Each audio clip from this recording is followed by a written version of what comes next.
o presidente Lula deve chamar a atenção dos ministros para que as decisões sejam todas centralizadas. De acordo com o ministro Rui Costa, qualquer proposta passará necessariamente pela Casa Civil. Já são 3 divergências em apenas 5 dias de governo: sobre a reforma da Previdência, sobre a política de preço de combustíveis e também sobre os manifestantes em frente aos quartéis.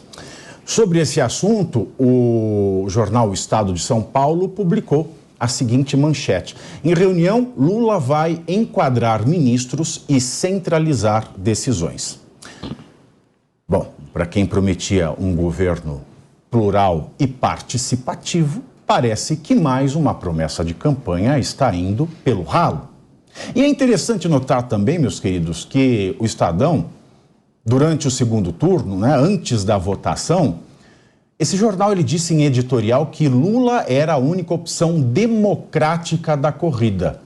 E agora, no 5º dia do governo, já o acusa, em mesmo editorial, de, abro aspas, considerem-se avisados, aos que não aceitarem o credo petista, resta a danação. Fecha aspas. E aí, Bissoli? Essa enganação, que feito foi esse, Tão rápida essa mudança de única opção democrática para um governo que já se mostra autoritário? Avinato, acho que tem 2 pontos interessantes aí. O primeiro deles é a gente perceber que um governo que se dizia tão experiente, que era a volta de quem sabia qual era a solução para o país, já mostrando na primeira semana que não conseguiu nem organizar os anúncios de forma unificada. Ou seja, cada ministro foi lá criando sua estrutura, fazendo suas nomeações, e o próprio presidente já sabendo pela imprensa quem estava sendo nomeado para quê. Então isso já mostra um primeiro grande equívoco, que aquela história de que a experiência era a solução para o país, mostra que a experiência não serviu nem para a primeira semana de governo. E o outro ponto é a grande negociação que tem por trás disso. Por que a Casa Civil quer controlar essas nomeações ou ficar sabendo de tudo isso? Porque nós temos 2 momentos na rodada da formação dessa governabilidade no Congresso que tanto se fala. A que publicamente se sabe, que foram os ministérios distribuídos, negociados, apadrinhados e tudo mais, e agora vem uma segunda rodada. Para aqueles que não são estrelas de primeira grandeza, grandes partidos e grandes nomes no Congresso Nacional, fica sobrando alguma coisinha para ir lá catar as migalhas que sobraram dessa fatia de bolo que alguns levaram inteira, que chamam-se secretarias. Em cada ministério agora sobram as secretarias, que são bons cargos porque ganham mais de R$30 mil o nomeado, bons cargos porque controlam parcela do orçamento e têm responsabilidades para isso, e bons cargos porque têm influência política para os seus apadrinhados lá do Congresso Nacional. Então essa segunda rodada tem que ser controlada pela Casa Civil para garantir que vão atender a demanda dos parlamentares que ainda não foram atendidos e dos partidos chamados nanicos. É isso que está acontecendo nesse momento e é isso que vão criar todo um ar aí de institucionalidade na reunião de amanhã, mas na verdade para continuar fazendo o balcão de negócios que vem sendo feito desde o dia 1º de janeiro. Olha, Rodolfo, é rédea curta a regra desse novo governo? Porque, mais uma vez, repito aqui, a promessa de um governo participativo vai por água abaixo quando o chefe, o presidente, diz que nada acontece sem que ele dê a sua bênção. Exatamente, Pavinato. Aliás, boa tarde a todos. Obrigado pela audiência de todos vocês são incríveis. Não sei não se são também. Eles são incríveis. O pessoal que nós assistimos, eles são incríveis. Ficar aguentando a gente falar a tarde inteira aqui, são incríveis, sim. Cara, eles ligam, eles deixam tocando o Gretchen enquanto... Nunca, eles assistem. Eu aguentaria o Pavinato falando o dia inteiro, mas eu não me aguentaria meia hora falando aqui na minha própria frente. Vamos lá. E de novo, com o Felipe aqui, um grande prazer. O que eu vejo nessa informação toda, a palavra enquadrar, Lula, Rui Costa, aí fala da Petrobras, que é o Jean Paul, fala do STF, que é os manifestantes em frente aos quartéis. Eles fizeram uma política para ganhar a eleição. A preocupação do PT naquele momento era só ganhar a eleição. Os seus dirigidos, os seus ministros, os seus secretários, ficou para segundo plano. Tanto é que a gente vê coisas absurdas que a gente nunca viu. Por exemplo, o vice-presidente assumindo o ministério. São coisas que talvez não tenha sido tão planejada em primeiro escalão no governo do PT, em primeiro momento no governo do PT. E a gente vê essas falhas acontecendo, que é talvez de um modo natural para o PT, porque até eles se organizarem, vai levar um pouco de tempo. Então, o Rui Costa falando que vai passar pela Casa Civil, já batendo de frente com a informação que foi dada ontem sobre a Previdência Social. O Jean Paul batendo de frente com o Haddad, falando dos preços dos combustíveis. O STF ainda questionando os manifestantes na frente dos quartéis. Ainda existe um segundo plano que não foi colocado em ação pelo PT, que é colocar as pessoas que são, pessoas que são integradas nos assuntos em seus devidos lugares. Exatamente, porque ontem eu fiz uma leitura aqui, o Felipe se lembra que estava aqui, eu indiquei 2 livros, né, do Antônio Scurati, um é sequência do outro, M, O Filho do Século, e M, O Homem da Providência, que são uma biografia, é a mais ampla biografia romanceada do Benito Mussolini. E já no primeiro volume, que é o M, O Filho do Sexo, eu não estou fazendo nenhuma comparação, eu só estou aqui relatando um livro. Filho do? Filho do Século, M, O Filho do Século.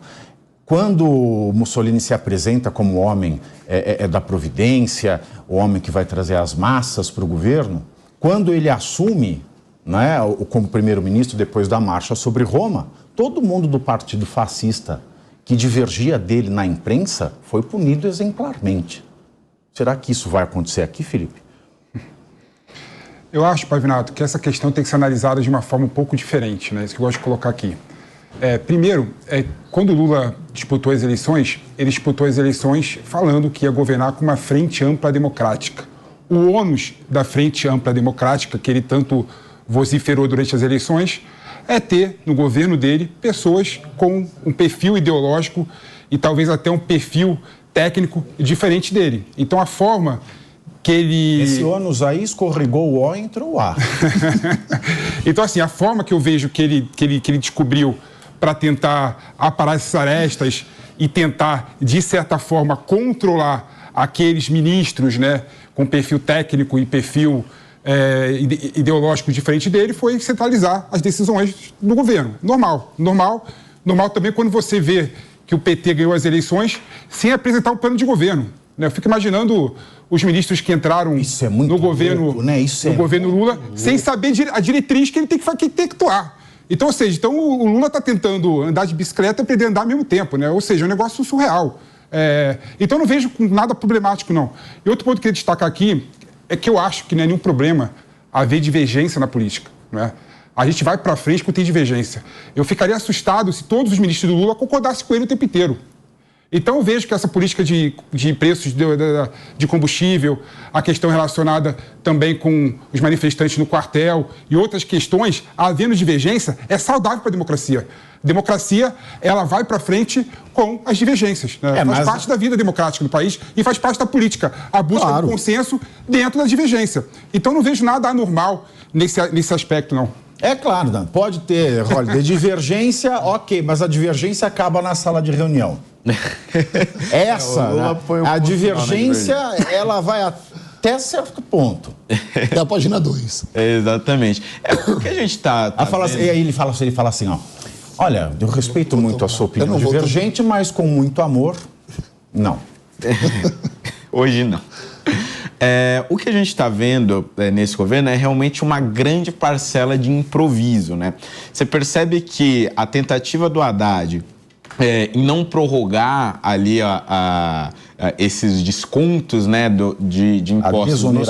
A desoneração, exatamente. A desoneração dos combustíveis foi uma batalha ali muito intensa com a ala política do governo, né, demonstrando um nível de improvisação muito grande. Quer dizer, o governo teve meses ali, quase 3 meses inteiros, para se preparar para a sua política econômica, que, aliás, não estava no seu plano de governo e, mesmo assim, não se preparou a tempo. Mas estava na cabeça... Você acha que estava na cabeça dele? Ele quis esconder? Não. Porque ele jogou o Alckmin. Quando aventou-se que o Haddad ia ser o ministro, ele jogou o Alckmin para acalmar o mercado. Exatamente. Você lembra, antes das eleições?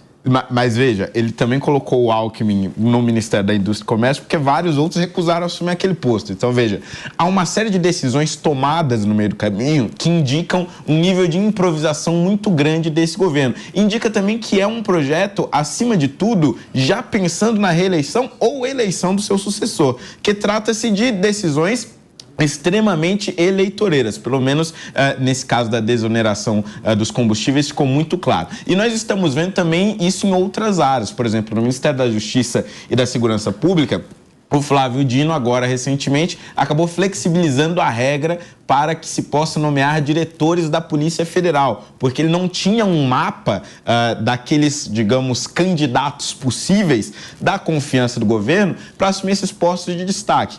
Então ele precisou abrir o leque de possibilidades para conseguir nomear e até agora não nomeou ninguém. Veja, no primeiro dia de governo, Flávio Dino vai lá e exonera os diretores da Polícia Federal. Nós estamos já no 5º dia de governo e esses cargos continuam sem ocupantes.